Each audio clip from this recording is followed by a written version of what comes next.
So PIPEDA very specifically lays out 10 key principles, and the government calls these 10 fair information principles.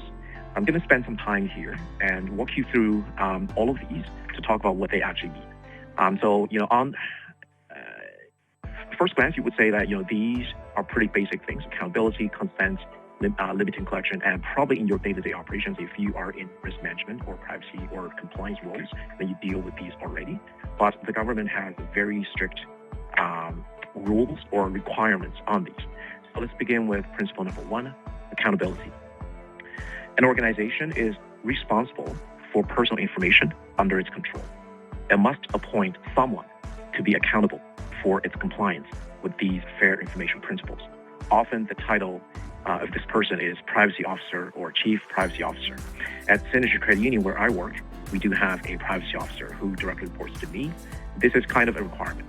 Now, for smaller organizations who don't have the budget to have this particular headcount, you can have someone who has his or her key role. That's something else, but the person also is the privacy officer, and that is allowed. Principle number 2, identifying purposes.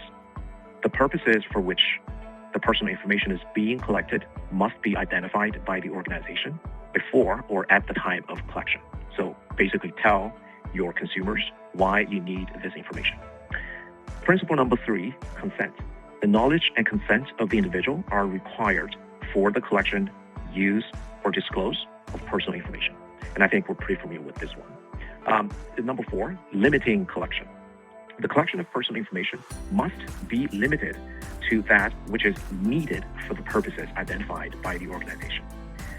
And information must be collected by fair and lawful means. So this is a rule that is sometimes overlooked. And there are tendencies by staff members or certain organizations that try to that either intentionally or unintentionally over-collect information. And some of the organizations might be using a very old form that's created some time ago, many years ago, before the privacy regulations even came to being. And those forms kind of ask for everything about you. So if you're still using those vintage forms, then you need to take a very good look at what's on the form. And do you have a legitimate business reason to collect this particular piece of information or ask that specific question? Number 5, limiting use, disclosure, and retention. Unless the individual consents, otherwise, or it is required by law, personal information can only be used or disclosed for the purposes for which it was collected. Personal information must only be kept as long as required to serve those purposes.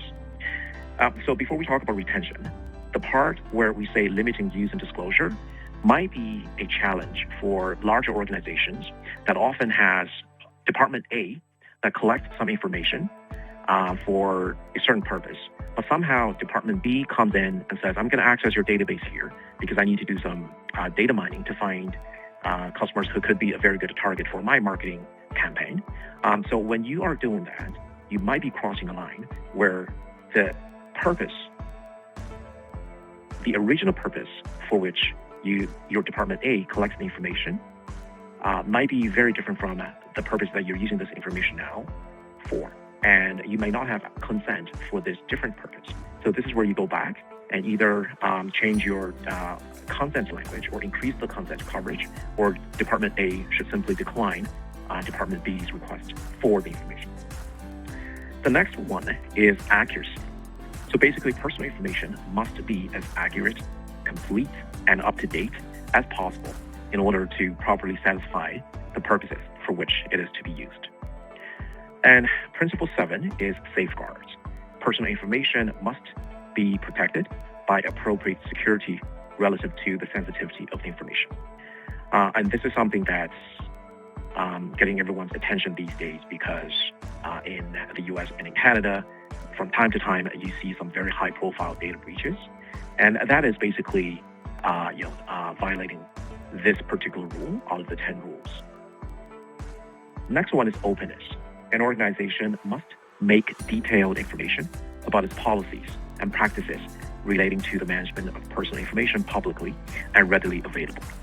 A good practice today in the Canadian organizations would be on your web page, actually on the home page, somewhere, either at the very bottom or at the very top, you have a dedicated link to your privacy policy.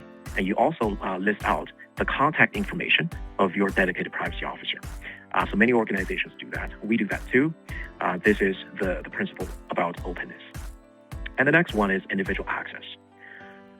Basically, under this principle, upon request, an individual must be informed of the existence, use, and disclosure of their personal information and be given access to that information. An individual shall be able to challenge the accuracy and completeness of the information and have it amended as appropriate.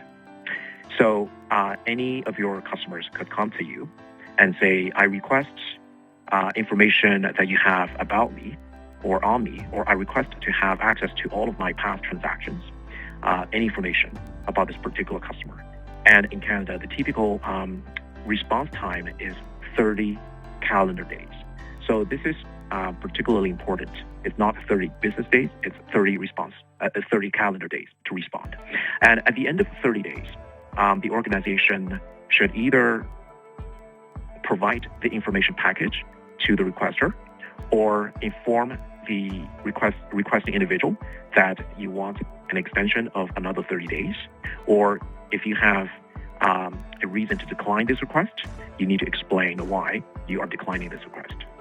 If you do ask for an extension, then you only have one more extension of 30 days.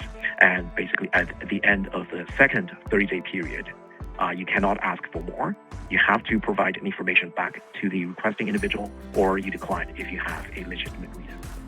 So that is the individual access. The last principle here is challenging compliance. An individual shall be able to challenge an organization's compliance with the above principles.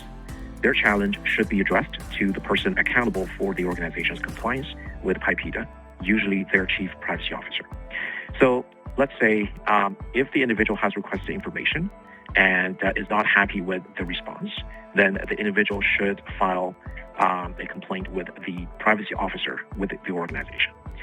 And if he or she is still not satisfied with the response from the privacy officer, then he or she can bring this to the attention of the Office of the Privacy Commissioner, or OPC. And OPC will open an investigation, and their routine process is to probably send a letter to the privacy officer first, asking for a response. And depending on the response, then the OPC could extend the investigation, ask for more evidence, or be satisfied with the response and close the case.